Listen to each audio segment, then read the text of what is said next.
Talina tiswa Mitluq.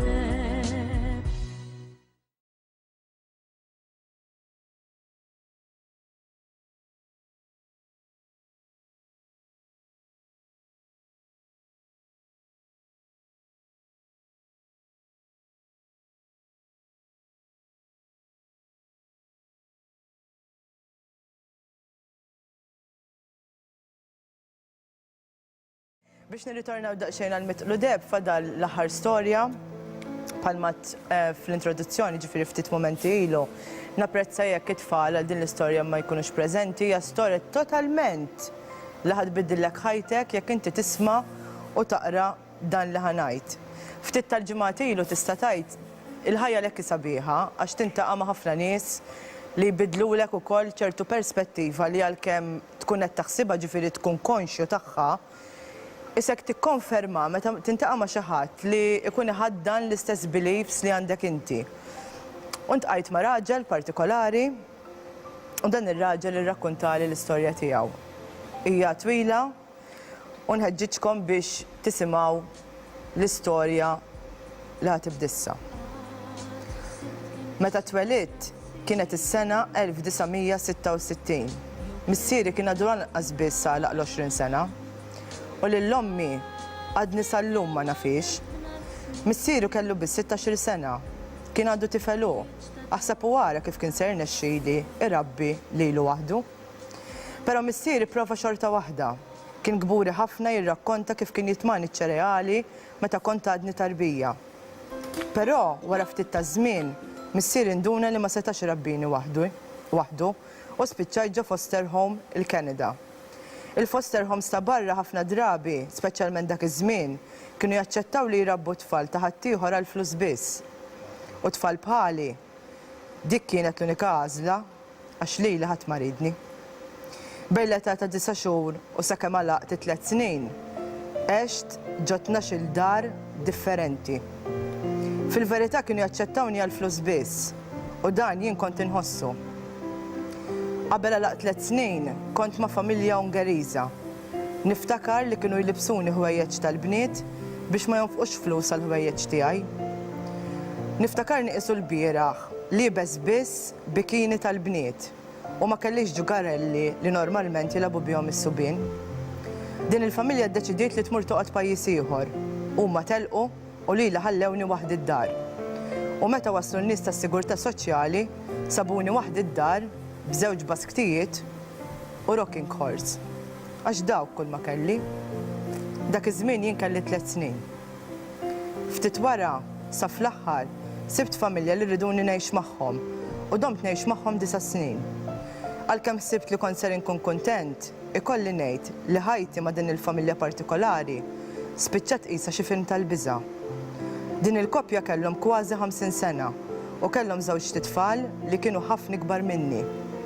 Ftit wara li mort noqgħod magħhom, peress li kelli 3 snin, kont bdejt nitkellem ftit, imma tant kont mitluf li ma kontx naf nitkellem sew. L-abbuż beda meta laqt 5 snin. Il-missier adottiv tiegħi kien jixrob ħafna u ta' kull lejl u martu kien ikollhom ġlieda papali. Niftakar li darba qlajt ċeba għax ma qfilx il-lazz taż-żarbum sew. Mhux l-ewwel darba li ġejt imsawwat anke bil-pon u kienu jtuni daqqit frasi anke biex kupa, b'xi wooden spoon u b'kull ma kienet issib f'idejha. L-omm adottiva tiegħi darba saħansitra provat nifidni b'dik li konna niftħu lit-tribija tal-ħadid. U kemm il-darba kienet tipprova taqsam li rasi b'diversi oġġetti li kien ikollha fid-dar. Meta kienet tkun ġurnata tajba, kienet issawwatni biss bil-pon sakemm naqa' mal-art. Ovvjament, meta kien jara hekk, binhom li kien ħafna kbar minni, kien isawwatni wkoll, sakemm dan kollu spiċċa wkoll f'abbuż sesswali. Jien qatt ma kelli birthday party. Il-miliet għalija kien dejjem kastik. Meta kont naqla xi rigal kienu joħduhuli u jtuħ lil xi ħadd li fi kliemhom kien ħaqqu ħafna iktar minni. Wara ħafna snin,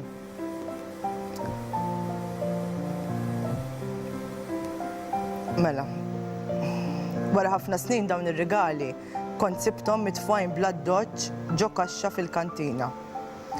Ta' 12 sena spiss kont naħseb li aħjar nagħmel suwiċidju. Kull marit kien xi ħadd li jħobbni. Għalfejn ħadd ma kien iħobbni imma. Kont naħseb ta' spiss. Niftakar darba kont qiegħed bil-qiegħda fuq riġlejn din il-mara li kienet trabbini u saqsejta, int li tħobbni?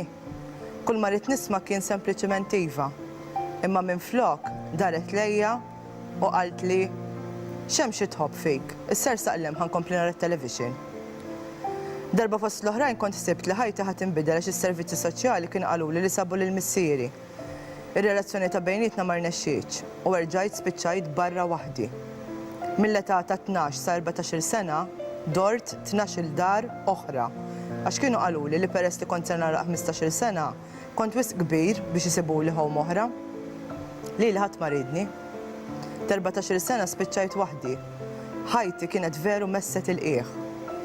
Spiċċajt ngħix waħdi bir-relief. Dak iż-żmien kont inħossni li f'dawn l-14 sena li għext għaddejt iktar milli suppost jgħaddi bniedem wieħed matul ħajtu kollha. Ma bqajtx nirraġuna, waqqaft l-iskola u kont ngħaddi l-ġurnata tiegħi bil-qiegħda, niċċassa u nonos sakemm jidlam u norqod. F'lejliet l-ewwel tas-sena ippruvajt noqtol ruħi b'idejja, b'sikkina u bdejt nimmira li ndaħħala fonqi, bi żgur immut. Imma bżajt u ma miltix. 14 sena, miżerja, waħdi u ħadd ma jħobbni. Tlaqt mill-iskola uffiċjalment, ħbieb jien ma kellix. Kull min kien jintaqa' miegħi kien jaħsibni stramp u mhux normali. Minn meta kelli 15 sena sakemm għalaqt 18, għamil dak kollu li stajt biex nirnexxi. Kuljum kienet ġlieda. Fil-fatt, ħaġa waħda biss kienet qed taħdem, l-atletika. L-atletika kienet saret il-fulkrum ta' ħajti. Kont inħoss li b'dik biss irnexxejt. Allura naturalment għamilt taċ-ċentru. Ta' 19 sena il-ħolma tiegħi kienet saret realtà. Bdejt nilab ma' stim stabbilit imma l-ferħ ma damx. Għax wara ftit xhur weġġajt il-kopti u ma stajtx inkompli nilab. Daqshekk, rajt dalma. Dak iż-żmien kelli tfajla u darba fost l-oħrajn qalt li kienet ħarġet ilha. Marna noqogħdu flimkien għax dak iż-żmien ħsibt li dik kienet l-aħjar għażla. Naturalment 20 sena din ir-relazzjoni ma ħadmitx u tlift kemm lilha u anke lil binti. Kont qed inkun missier ħażin eżattament bħalma kien ġara lili. Dak kollu li qatt marit li jiġri lil ħadd kont qed nagħmlu jien fuq binti. Ftit wara dan kelli inċident ta' traffiku u wara li ħadd ftit ħin off mix-xogħol mort noqgħod ġa appartament ma' 4 ġuventur oħra. Darba wieħed minn sħabi suġġerili xogħol u peress li jien ma kont qed nara l-ebda raġġ ta' dawl, bdejt inbih il-kokaina. Bdejt inbih u kont sirt suċċess. Kont ħsibt dak iż-żmien. Kelli ħafna flus u ammont enormi ta' kokaina. Però xorta kont għadni assolutament b'waħdi b'ħadd ma jħobbni jew ħadd li jirrispettani.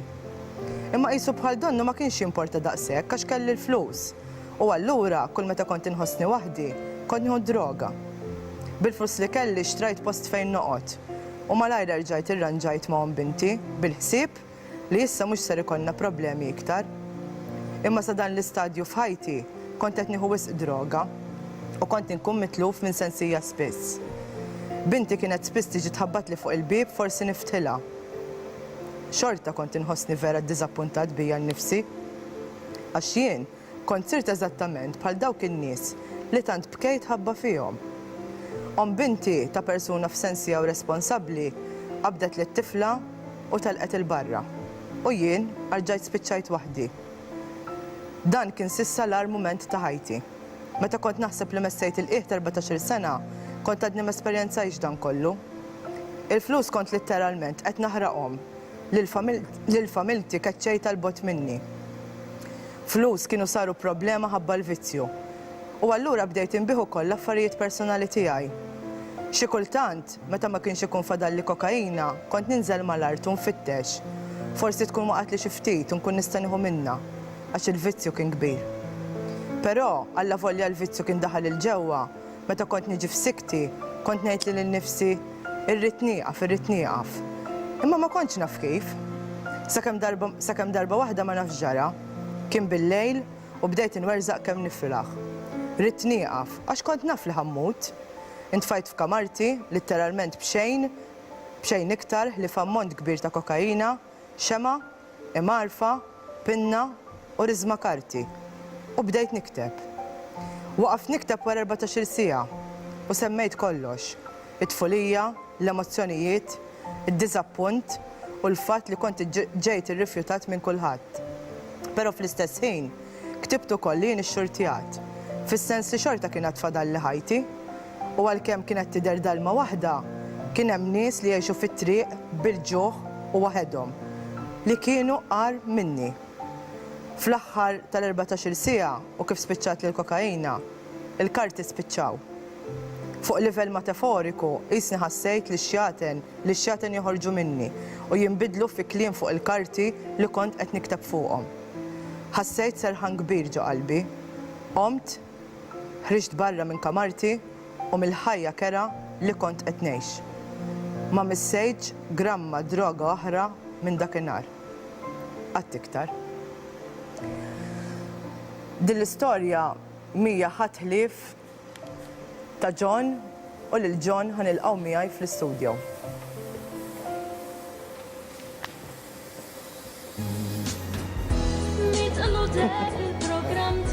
Long story. Yep. How are you? Pleasure. I'm fine, and you? I'm all right. Excited? Yeah. A bit. Yeah.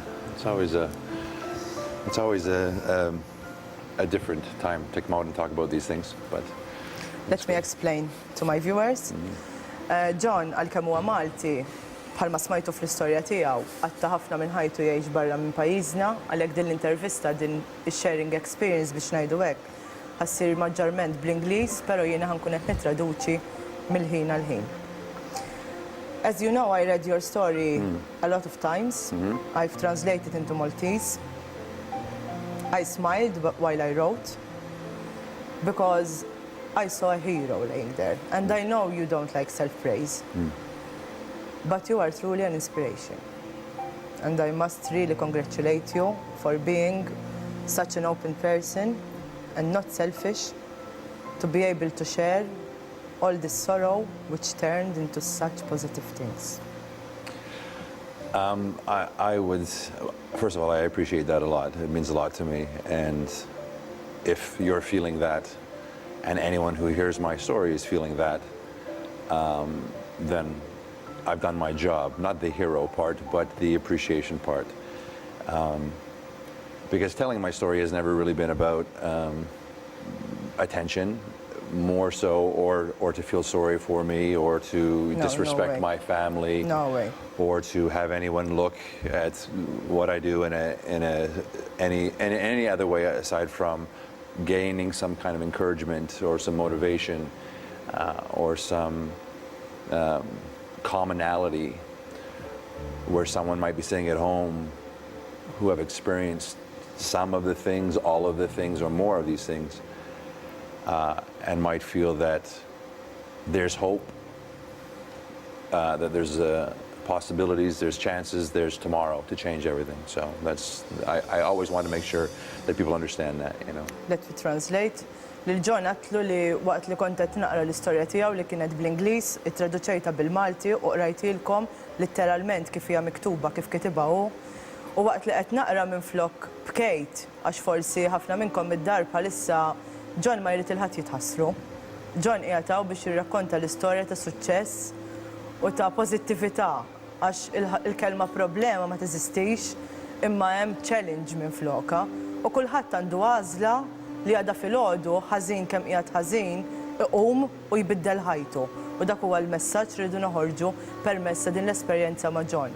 John semma wkoll li din l-esperjenza maħniex qed naqsmuha magħkom it-telespettaturi la biex inbaxxu r-rispett lejn ħadd, la lejn il-ġenituri, la lejn in-nies li suppost ħadu ħsiebu, dan huwa l-passaġġ ta' ħajtu u John qiegħed biex jesprimi l-pożittività u mhux in-negattività tal-istorja tiegħu. I've translated that into Maltese, which I know you're not very familiar with. No. But I've been very loyal, don't worry. I trust you, don't worry. Thank you, I appreciate that a lot. Today you are a fully grown man. Yes. You've changed. A lot. I guess most of our viewers expected a sheeply most different man than you are today. I guess. I don't know. If I had to ask you, John, When you look in the mirror, nowadays, who do you see? I see who I made. I see the man that I created. I don't want to have people take that in a literal way. Aside from everything I expected, everything I had hoped for, everything that I said that I was going to do, that I wanted to do, is my reflection. It's important to love yourself and to know yourself and to admire the things that you do, regardless of what other people see, whether they like it or they don't like it, to feel comfortable in your own skin. And I have spent a long time, as you know, looking at myself, not always liking what I saw, but knowing that deep within me I had a purpose, and that all things come to one's self for a reason, and our job is to find that reason, accept the challenge, and climb above it, around it, go through it, do whatever we need to do to be the very best that we can be. There's not a day that goes by that I don't respect and appreciate what I've gone through. And there's not a day that I don't look forward to tomorrow, knowing that tomorrow's going to be better. L-ġon propju staqsejtu meta tħares lejn il-mera, illum il-ġurnata wara li għaddejt minn dak kollu. X'tara? Ġon qal li nara li l-bniedem li rnexxieli noħloq jien stess, b'umilta kbira naturalment. U qal li wkoll li meta jqum filgħodu jgħid reġgħet sebħet ġurnata oħra, għada għandi ċans nirranġa dak kollu li m'għamilx illum.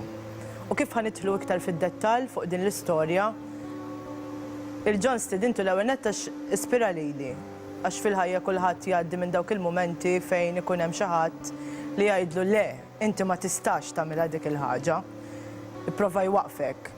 Però fil-ħajja mingħajr ma tweġġa' lil ħadd ta' xi importanti ħafna, laqqas li jekk innifsek, importanti li qatt ma tħalli l-ħadd jgħidlek li ma tistax tagħmel dik ix-xi ħaġa li tkun tixtieq. While I translated what you said, I said also, I commented about the fact that you inspired me about many things, but the main one was this, that no one should ever let anyone tell him what he or she cannot or can do. Why? Because no one has power over us. I mean, no one knows ourselves, no one knows us better than us. No one has the right to stop a life or to direct a life based on their own wants, needs, or desires. For one's need of control should not mean that my life has to change or reflect their control. As I said, I personally believe we're miracles. I mean, we wake up every single morning, we're breathing, we don't eat right, we don't live right in lots of things, we don't know what's going on, and we're still standing here, amazingly enough. And we're miracles, and to have somebody try to touch that miracle and say what can and cannot be done with it it defeats the purpose of us being miracles. So as a miracle, you and everyone has full potential and full reign. We're created to be everything and anything that we chose. And so no one has that right. And I would encourage anyone who's watching, who's heard my story or any other story, to never, ever, ever let anybody have that kind of power over them, so that they today at 50 or 60 are sitting in bed, lying there, still feeling bad about what happened in their past and feeling that they cannot move forward and get out of that hole that they're in. Because in reality, there's nothing holding them back but their own thoughts. Those whispers or ghosts of the past are gone. Yeah, they're not real. They're not real. It's the lies that we hear. And I don't think that people do these things to us always on purpose to hurt us. A lot of times those controls are coming out of love, out of fear, out of worry for you. I don't want nothing to happen to you, so I put these restrictions on you for fear what might happen. I don't think it's always on purpose, but how it affects the youth or us as growing up, we see it differently sometimes. And I feel that we need to, understand that those things in the past are in the past, and not to give too much credit to them and give more credit to self. Lil John propju saqsejtu li kelli nsaqsik għalfejn ma nistgħu nħallu l-ħadd jgħidilna lex tgħidli. U l-risposta kienet għalkemm kienet definita tajjeb ħafna, kienet sempliċi għalli għax ħadd m'għandu dritt imexxi ħajtek għax finalment inti tkun qed tgħix il-ħajja li jridek tgħix ħadd ieħor. U mhux verament il-ħajja tiegħek. U qabel ma ngħaddu għar-reklami kif narġgħu niġu lura naturalment ħankomplu nitkellmu ma' John. Nixtieq nħallikom bdejn f'dawn il-ftit minuti li għandna biex taħsbu fuqha sakemm narġgħu nirritornaw. Maħniex qegħdin hawn biex nipritkaw, importanti, però hija xi ħaġa ta' kuraġġ. Jekk hemm xi ħadd f'ħajtek jew inti għaddejt minn xi ħaġa u xi ħadd qed jgħidlek il-ħin kollu dik ma tistax tagħmilha, dik ma tistax tagħmilha. U ħafna drabi jekk tkun ġejja minn xi ħadd qrib minnha, tkun talludi wkoll l-fatt li dak il-persuna jkun qed jagħmel hekk għax iħobbok u ma jafx jesprimi ruħu mod ieħor. Aħseb daqsxejn jekk hux qed tgħix ħajtek jew il-ħajja ta' min qiegħed jimponilek. Ħanieqfu għal ftit minuti kif niġu lura narġgħu nibqgħu nitkellmu ma' John. Ibqgħu hemm. Segwu, nerġa' nfakkarkom daqsxejn din hija l-aħħar slot qabel ma ntemmu l-programm tagħna tal-lum. Jekk tixtiequ tinnominaw xi ħadd partikolari kull ma tridu tagħmlu huwa li ssibu l-Hotspot Magazine li jasal fid-dar tagħkom b'xejn u hemmhekk propju xi żewġ pages qabel il-page tal-aħħar ħassibu il-kupun ta' Mitluq Daheb. Aqtawh u ibatuh fl-indirizz li għandkom ukoll fuq il-kupun stess. Qabel ma morna għal waqfa ta' reklami fil-fatt jiena kont qed nitkellem ma' John u ninsab ċerta daqskemm ninsab ċerta li qedaw bħalissa li għadkom qed issegwu u waħli mat-televiżjoni biex taraw ukoll din l-istorja kif ħadd iżvolġi. Naħseb qed taraw qudiemkom u qed tindunaw li John huwa storja ta' suċċess. I was telling them that I am sure they are hooked to their TV now to know more. We can spend literally 4 hours talking and talking and talking. I've done it for years now. I know. But I see something very special for you there. Yeah, this is a pretty monumental thing. I think when you were reading my story, you were alluding to the fact that when I was in my darkest times, or the culmination of my darkest times, spent, days in a room doing drugs. And this is basically what I ended up. It was an epiphany. It was this explosion of thoughts, random thoughts, feelings. I sort of saw the world in a different view, So, I don't know if that was the drugs going on or my mind was being unlocked, but I wrote for 14 hours and I filled up this pad. And, when I finished writing this and I dotted the last dot, I walked out of the room never to touch drugs ever again, which in itself made me realize it's not easy. But it made me realize how strong we are when we're committed to change and we say, that's it. And I had written this and I had, at one point I had shared it actually with my father at the time, and I wanted his view on what I wrote. He didn't really think it was, he thought maybe it was a rant or something that wasn't so proper. And when I asked for it back, he had said he had lost it. And it was really actually a piece of my heart going, because it was, regardless of what was written on it, it was my expression and my unveiling. And for years and years I had asked, and he repeatedly said, I remember throwing it out. And unfortunately, last year, my father passed away. And when I went back to Canada, we went through his belongings, of course, and to settle. And I think after 2 or 3 days of going through everything and going through every single box, I was looking for this years and years and years later. I never forgot. And I never found it until the very last box. The very last box of everything in this house, Sounds everything like that a we went movie. through, books and everything, came up on this one box in a garage. Opened it up and there were old pictures, and this tucked away in the side is as perfect as it was the day I wrote it 25 years ago. And I mean, it's the moment. It was the turning moment, and I mean, I'm not going to say that things have been perfect since then. However, it was the step in the right direction that brought me to here. I'm going to translate that. Kif qed taraw John fideħ kellu dan il-notepad li bdejt insemmilkom fuq ukoll li kien kiteb fuqu u wara li għaddew ħafna snin kien taħ lill-papa tiegħu ta' Missieru Vera ġifieri u qallu aqra ħajdi daqsxejn x'taħseb. U qallu jiena da li ma jagħmel l-ebda effett speċi naħseb ma kontx sew meta ktibtu. U ħalli hemm u kien ilu snin isaqsih John biex itielu lura.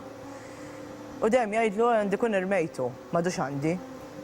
U wara li miet is-sena l-oħra sfortunatament John u l-familjari tiegħu marru jfittxu fid-dar, kien hemm biex ngħidu hekk ħafna kaxxi u kienet jittama li ħajsibu jfittex fil-kaxxi u sabu eżattament fl-aħħar kaxxa. And this might be, we have to conclude unfortunately, time flew. This might be our winning point. At the end of the road, despite the pebbles, all the hassles, you found it. I did, yes. And it's very synonymous with life because what is right in life will always surface. Yep. And though there are those around our lives, everyone has them, those that want to persecute or put you in your place or for whatever reason, jealousy, envy, whatever. If you stay true to your inner self, not get carried away to take them down, the truth always comes out, the right will surface, and what is right. And for me, this is just exactly that. So, I mean, people can take anything away from you, but your honesty and your knowledge and your experience, whatever it is, will always stay with you. And they can't ever take you away, the spirit of what makes you. And we cannot let anyone take us away. Time up. I wish I had more hours to chat up with you. I will invite you again then, but that's a promise. John, propju biex nikkonkludu anke bil-ħsieb tiegħu li huwa verament rimarkabbli kienet jgħidilna wkoll li fid-dinja ħassib ħafna nies li jirtqu bik, jitraduk, jagħmlulek il-ħsara, anke jekk tkun tħobbhom, xorta ħassibhom, però fl-aħħar tat-triq meta tħares warajk, ħadd ma jista' jħoddlok l-onestà, l-esperjenza tal-ħajja tiegħek u t-talim li tkun tallimt, anka jekk tkun għaddejtu li min ipprova jħodulek. Minn hawn nixtieq nawguralkom il-lejli tajjeb, grazzi ħafna mill-qalb tal-li żammajtulna kumpanija. Mitluq Daheb illum kif qed taraw ġab fid-djar tagħkom nittama l-inqas kuraġġ għal bidu ġdid. Sakemm nerġgħu nintaqgħu, nirringrazzja l-ewwel nett lill-crew kollu minn qalbi, grazzi ħafna lil kull min għeni biex dan il-programm illum b'umiltà kbira, b'suċċess ittella fid-djar tagħkom. Grazzi ħafna minn qalbi. Niltaqgħu l-ġimgħa d-dieħla kollox f'idejn Ian u Danny. Għax intalina tiswa Mitluq Daheb. Mitluq Daheb huwa miġjub lilkom biex xewqa tajba ta'